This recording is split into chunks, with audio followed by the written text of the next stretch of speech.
নানা দিক থেকে রাজ্যের পরিস্থিতি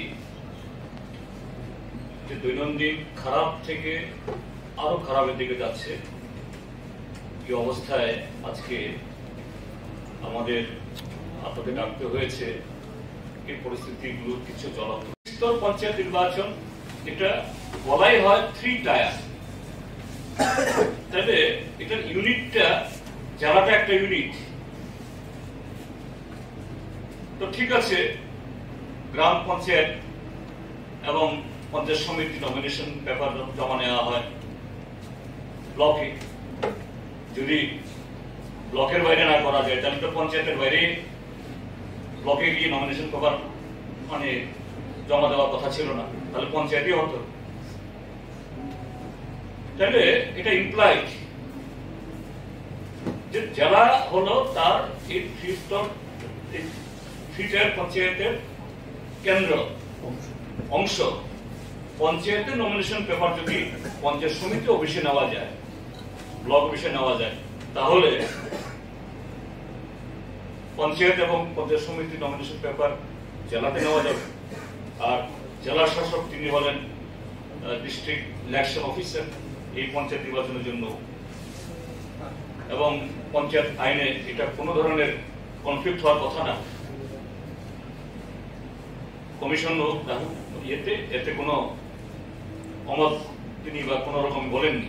তো আমরা বলছি ঠিক আছে, পঞ্চায়েত সমিতি অফিসে বা ব্লকে নমিনেশন পেপারের জন্য রিসিভ করার জন্য আছে, থাকো।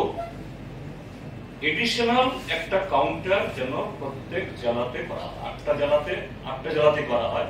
যারা এরকম স্কেয়ার্ড ফিল করবেন যে না এখানে গিয়ে নিরাপদ মনে হচ্ছে না, জেলা শাসক অফিসে গিয়ে সেখানে গিয়ে একজন এডিশনাল আরো যদি বসিয়ে দেওয়া হয় হয়ে যায়।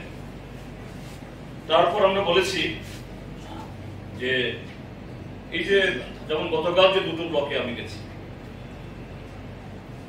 যদি এখান থেকে যদি উপর থেকে বলতাম হয়তো বলতেন যে না অনুমান করে বলছেন, আমি সচক্ষে দেখে এসেছি যে ব্লক চত্বরকে গার্ড করার জন্য পুলিশের কোনো অভাব নেই।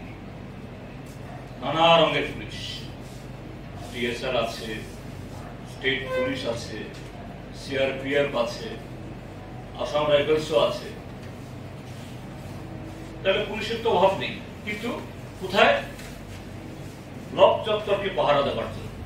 কিন্তু যে ব্লকে গিয়ে নমিনেশন পেপার জমা দেবে তারা সেখানে পৌঁছতেই পারলেন না, 1.5 কিলোমিটার 2 কিলোমিটার দূরে আক্রান্ত হয়ে যাচ্ছে। তাহলে সেখানে এটাকে সুরক্ষিত রাখার মানে কি? তো আমরা বলছি যে এই জাতীয় ব্লকগুলোতে 58টা ব্লকে 35টা ব্লকে তো প্রয়োজন নেই। এরকম বিরোধী রাজনৈতিক দলের যারা সমর্থকরা, শুধু বামফ্রন্ট না অন্যরাও, তারা সেফ জোনে তাদের মতো করে কোথাও জড়ো হবে, সেখান থেকে পুলিশ এসকর্ট করে নিয়ে যাক নমিনেশন পেপার দেওয়ার জায়গাতে, এবং সমস্ত কাজ শেষ করে আবার সেফ জোনে ফিরে যাওয়া। 4th আমরা বলেছি এই যে আপনাদের ক্যামেরাতেও অনেকগুলো উঠেছে, অনেক পেপার উঠেছে, যে আমাদের দেশ একটা গণতান্ত্রিক দেশ, সমস্ত নাগরিকের সে অধিকার আছে তার ফ্রিলি ফেয়ারলি তার যে কোনো পার্টি করা। আরেকটা দল, শাসক দল বলে এরা লাঠি সুটা দিয়ে প্রকাশ্য দিবালোকে বাধা দেবে, কি করে হয়?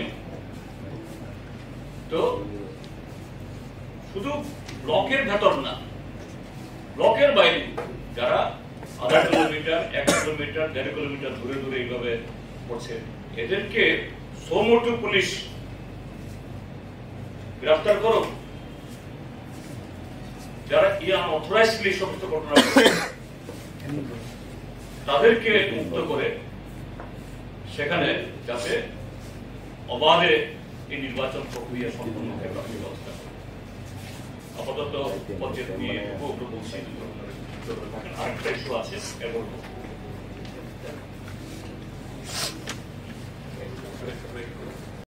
উদ্দেশ্যটা ভালো না। অনলাইন তো এটা ক্যাবিনেট ক্যাবিনেটটা 1 ঘন্টার বেশি বসা যায়, এটা করে দিতে পারতেন, কিন্তু করলেন না। তাহলে পরিষ্কার যে এখানে সবাই ভোটে অংশ নেই, রাজনৈতিক দলগুলো এটা তারা চান না। এটা আমাদের সেক্রেটারি ব্যাখ্যা করে আপনাদেরকে বলে যাচ্ছে। এখন কালকে যে জুর সিরিয়াস মৃত্যুর সঙ্গে লড়াই করছে, একটা সঙ্গে অ্যারেস্ট হয়েছে আমার জানা, এগুলো তো সব পুলিশের সামনে এবং পুলিশের জ্ঞাতসারি হয়েছে। কেন একটা আসামি গ্রেপ্তার হবে না? কেন তাদের বিরুদ্ধে ব্যবস্থা নেওয়া হবে না? মানুষের প্রাণঘাতী হামলা করছে, বাড়িঘর পুড়িয়ে দিচ্ছে, বেশ কয়েকটা কিন্তু বাড়িঘর পুড়িয়ে দেওয়ার ঘটনা সংঘটিত হয়ে গেছে। ভোটে এখনো পুরোপুরি শুরু বাড়িঘর আগুন দিয়ে দিচ্ছে। এবং শুনছি যে লোকে কিভাবে কালকে কমিউনিকেশন দাবি করেছে রাত্র থেকেই উগ্র ডেট হলো 22 শুরু হয়েছে এখন থেকে। ভোটটাকে টোটালি পড়াশোনা করলেন, শাসক দলের সারা দেশে একটা শিক্ষা পেয়েছে। এর থেকে তো শাসক দলের একটা শিক্ষা নেওয়া উচিত ছিল। মানুষ তো গণতন্ত্রের পক্ষে, দেশের রায়টা পরিষ্কার, কিন্তু এই রাজ্যে শাসক দল কোনো শিক্ষা নেই। তারা গণতন্ত্রের প্রতি কোনো শ্রদ্ধা বা গণতন্ত্রের প্রতি মানুষের অধিকারের প্রতি, সম্মানের প্রতি, মর্যাদার প্রতি কোনো শ্রদ্ধা তাদের নেই। এর থেকে পরিষ্কার যে এরা যে পথে চলছে, মানুষ তো এটাকে ছেড়ে কথা বলবে, আজ হোক কাল হোক মানুষ এটা প্রতিবাদে সামিল করবে। আমরা চাইবো যে সাজেশনগুলি এখন দেওয়া হয়েছে এগুলি তারা কার্যকরী পদক্ষেপ নিই। আমি এখন যেটা দেখছি ইলেকশনের মানে প্রাথমিক পর্ব, রাজনৈতিক দলগুলো ঐক্যবদ্ধভাবে নমিনেশন সাবমিট করতে পারবে না। ভূভারতের কোথাও নেই এই প্রতিদ্বন্দ্বিতা। আগের মুখ্যমন্ত্রী সরকার যখন পরিচালনা করে 96% ছিল আনকন্টেস্টেড। এখন মুখ্যমন্ত্রী নির্দেশ দিচ্ছেন 100% করতে হবে। তার জন্যই তো হচ্ছে। কাজে এটা কয়েকটা ছেলে বা কয়েকজন গুন্ডার বিষয় না, বিষয়টার নির্দেশ হচ্ছে আগরতলা থেকে স্বয়ং মুখ্যমন্ত্রীর প্ররোচনা। উনি তো প্ররোচনা দিচ্ছে। আর এরপরে আপনি প্রচার আন্দোলন আর ভোটাররা ভোট কেন্দ্রে যাবে, আকাশ কুসুম কল্পনা। এই জঙ্গলের রাজত্ব কায়েম করেছে মাননীয় মুখ্যমন্ত্রী। এখানে ত্রিপুরাকে একটা জঙ্গলের রাজত্ব কায়েম করেছে, যেখানে হাজারো হাজারো জনগণের অংশগ্রহণ হওয়ার কথা, আর গ্রামগুলো লুঠেরা নিয়ন্ত্রণ করছে। এখন কুশাভাই ঠাকুরের ভবনের নিয়ন্ত্রণ নাই, নিয়ন্ত্রণ গ্রামের এক শ্রেণীর লুটেরা গত 7-8 বছরে তৈরি হয়েছে, যারা লুট বাণিজ্য ছাড়া কিছু জানে না, তাদের হাতে। এবং দুর্ভাগ্যের বিষয় হচ্ছে থানা স্তরের অন্তত আমি দৃঢ়ভাবে বলবো পুলিশের একটা অংশ এদের শেয়ারের সঙ্গে যুক্ত, নতুবা কোনো ভূমিকা তাদের নেই কেন। এবং আজকে এই মুহূর্তে আপনার বিলোনিয়াতে ধর্ণা চলছে, পুলিশের কোনো উত্তর নাই। একটা ছেলে যে কোনো সময় এমন দুর্ভাগ্য হবে আপনাদের কাছে বলার জন্য যে তার মৃত্যু হয়েছে, কারণ সব সেন্স না, সেন্স এখন দিয়ে আসবে না। দুর্ভাগ্য হলো এই বাদকশীল 10,333 জেলা পরিষদের প্রার্থী নমিনেশন দাখিল করেছে। ওই দিন নমিনেশন সাবমিট করলো 11 তারিখ ডিএম অফিসে। আর আজকে তার এই অবস্থা হতে পারে, আপনি কি করে এই রাজ্যে নির্বাচন সম্ভব? আমরা নির্বাচন কমিশনকে বলেছি, আপনি কি নির্বাচন চান?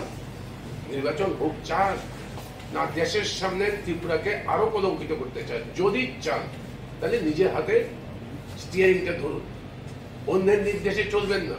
চলেছেন একবার সমস্ত কিছু প্রস্তুতি নিয়ে ইলেকশন পিছিয়ে দিয়েছেন কোনো একজন ব্যক্তিকে প্রার্থী করার জন্য। কাজে আবারও যদি সেই ধরনের পদক্ষেপ চলতে থাকে তাহলে এটা ত্রিপুরা ভারতবর্ষের কাছে কলঙ্কিত হবে। এই সর্বনাশের রাস্তায় যাবেন না। দয়া করে হাতে দিন, পুলিশকে আপনি নির্দেশ দিন, পুলিশের এক কার্যকরী ভূমিকা নিতে হয়।